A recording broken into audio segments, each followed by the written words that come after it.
Yeah. Baby cakes, you just don't know how I like it down low. Hey guys, it's Kelly. So for today's video, I'm going to be doing the video that I'm so excited for. So this video is how I do my own like acrylic nails at home. Yeah, they're not acrylics. They look like acrylics and they are so much cheaper. Oh my god. So this is my nails at the minute. They're kind of a mess because they've been on a while. But yeah, they kind of like, it's just because I don't know, like I just feel that acrylics ruin my nails and I get bored of them really quickly. So these nails that I do last me about 2 weeks or so before I get bored and just pull them off. Yeah. So yeah, to do each set of nails that I do, it costs me around, I'd say €2 or less. So yeah, instead of paying 40, 50 euro for acrylics, you're paying €2 to have just the same thing basically. So yeah, I do these because if I had acrylics, I'd be broke, first of all, and I'd get bored of them. So yeah, I do these so I can do them myself and stuff. They do take a little bit of time. I'd say each time I do them, the painting takes me the longest and the filing. So yeah, if you're quick at painting and like you're patient, it won't take you as long. So yes, if you want to see how I do these nails at home, let's just jump on into the video. Okay, so to start off, you're obviously going to need your nails, and I just got this set of 100 on Amazon. You're also going to need either one of these nail cutters or just a pair of scissors just to cut the tips off.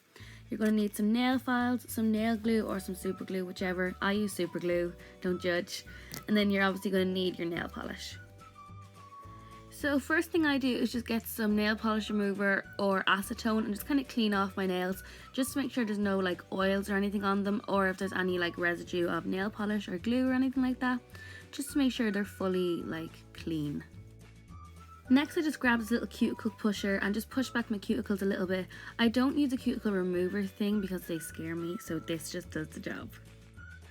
So the next thing is to start sizing up your nails.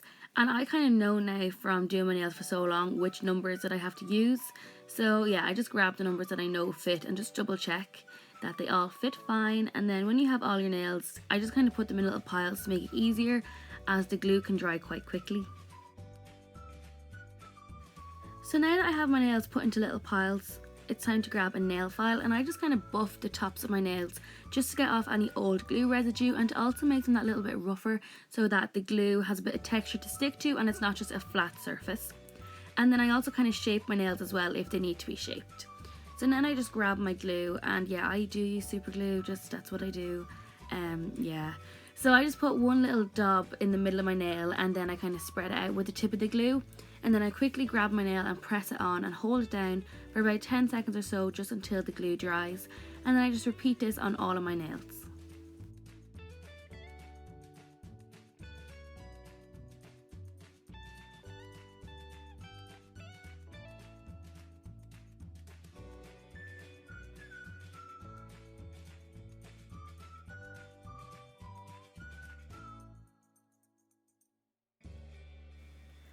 So here's all my nails done. As you can see, they're quite long, so if you want you can leave them this long and just kind of file the tips off, or you can cut them down like I do. I cut about 1 centimetre-ish or half centimetre off each nail, and then I just kind of file them down more. I don't like cutting too much off in case then it's too short while like after you file it, if that makes sense. When you file it, they do get a wee bit shorter, so it's best to kind of leave a bit extra so you can file that down and shape them. And yeah, if you don't have one of these nail cutters, you can just use scissors. I just find this a wee bit easier. So yeah, so now I just go through and make sure that each nail on each hand is the same size as the other one. As you can see here, I'm just making sure, because I don't want one to be like really long and one to be kind of short. Just want to make sure they're in around the same size.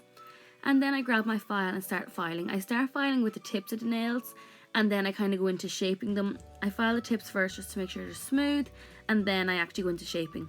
So when I'm shaping them, I go to like the top of the nail and kind of make it a point. I don't really know how to explain this, but you can kind of see in the video how I'm doing it. So I grab my file and go straight to the edge and kind of make an angle. And then I do on the other side, and then after a while of doing this, it just makes a nice kind of coffin shape. So that's how I do it. I'm so sorry, it's kind of hard to see, but yeah. So now that I'm done filing all my nails, this is the kind of shape and length that I like to go for.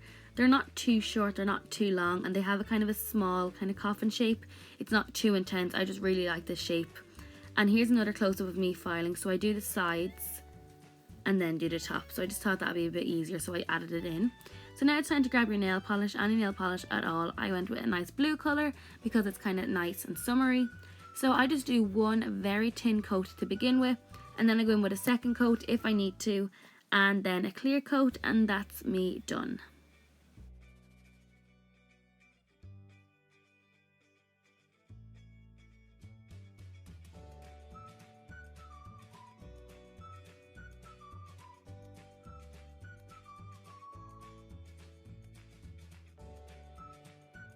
So yeah guys, I hope you enjoyed this video. If you did, please give it a thumbs up. Make sure you subscribe down below. If you did recreate these nails, make sure that you do like tag me on Instagram and stuff. I'd love to see them because I love them.